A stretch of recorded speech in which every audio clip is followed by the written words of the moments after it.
Bonjour et bienvenue sur Tescars, je suis actuellement à Turin, à la Casa Cinquecento, sur le toit de l'emblématique Lingotto, pour vous présenter 5 interprétations uniques de la Fiat Topolino. C'est parti!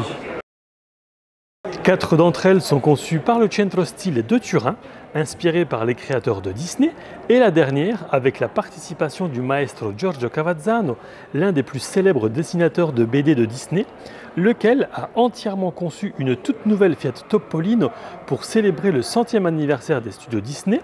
Ça, je vous la montrerai juste après ces 4-là.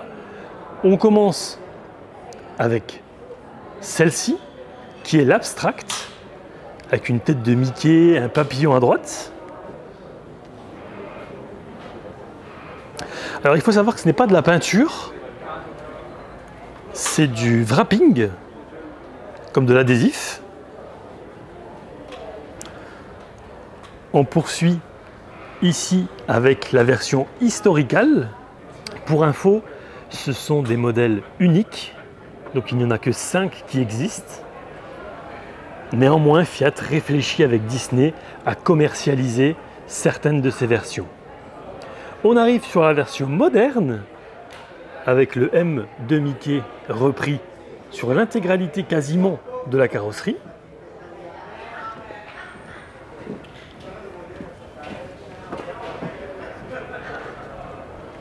Je vous propose de poursuivre avec la version Street,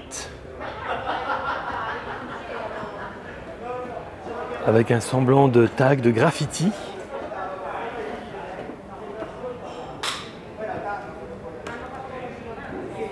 Et on va maintenant rentrer à l'intérieur pour que je puisse vous faire découvrir donc celle du maestro Giorgio Cavazzano, qui est ce monsieur à gauche. Et voilà le véhicule.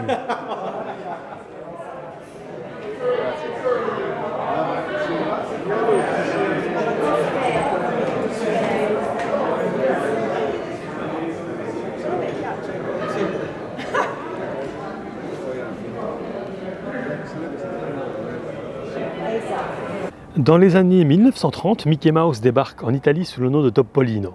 Lorsqu'en 1936, la Fiat 500 est lancée, son moteur bas, logé devant le radiateur, donne à son capot une ligne aérodynamique et effilée, flanquée des phares extérieurs qui, dans l'imagination de ceux qui les voient de l'intérieur de la voiture, ressemblent aux oreilles de Mickey Mouse. D'où le surnom en fait, qui deviendra tout de suite populaire et qui identifiera ensuite la voiture. Il résulte de cette histoire une Topolino présentée en juillet 2023, nommée par ses créateurs mêmes, et une autre fabriquée au Lingotto de 1936 à 1955, nommée par le peuple italien. Petite à l'extérieur et grande à l'intérieur, la Topolino est homologuée comme un quadricycle. Elle se roule dès 14 ans et dispose de 2 places ainsi que 63 litres de rangement. Il n'y a qu'une seule et unique couleur, la Verde Vita, et 2 finitions, Topolino, comme vous le voyez ici, et Topolino Dolce Vita. Celle-ci n'est pas exposée, je vais quand même vous en parler.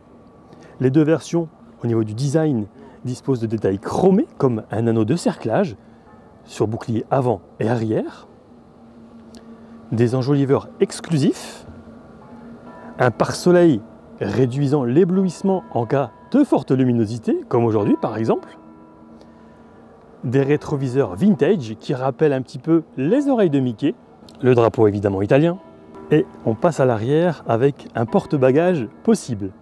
Au niveau de dimension, on est sur 2,54 m de long, 1,40 m de largeur et 1,53 m de haut.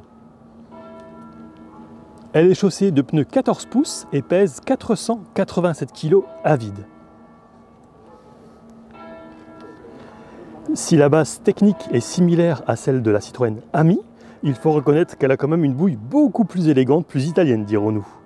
La batterie de type LFP située à l'arrière est de 5,5 kWh, ce qui lui confère une autonomie max de 75 km et une vitesse max de 45 km/h. La Topolino se recharge en 4 heures sur une prise domestique, c'est-à-dire la même que vous utilisez pour votre téléphone portable. On est à 8 990 € pour les 2 versions, bonus écologique de 900 € déduit. La finition Dolce Vita apporte en plus le toit découvrable qui est enroulable, des cordes de porte style marine, des seuils de porte estampillés Dolce Vita et la Dolce Vita Box. En option, il est possible d'avoir une douchette à l'arrière, ce sera possible pour les clients français.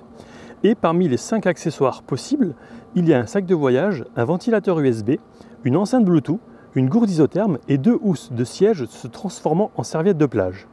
J'espère que cette vidéo qui change clairement de l'ordinaire vous aura plu. Si c'est le cas, n'hésitez pas à vous abonner, à liker et à la partager. Un immense merci à Hugues de Fiat France pour l'invitation ici au Lingotto à Turin. Et quant à moi, je vous dis à très vite pour de prochaines aventures automobiles. Ciao!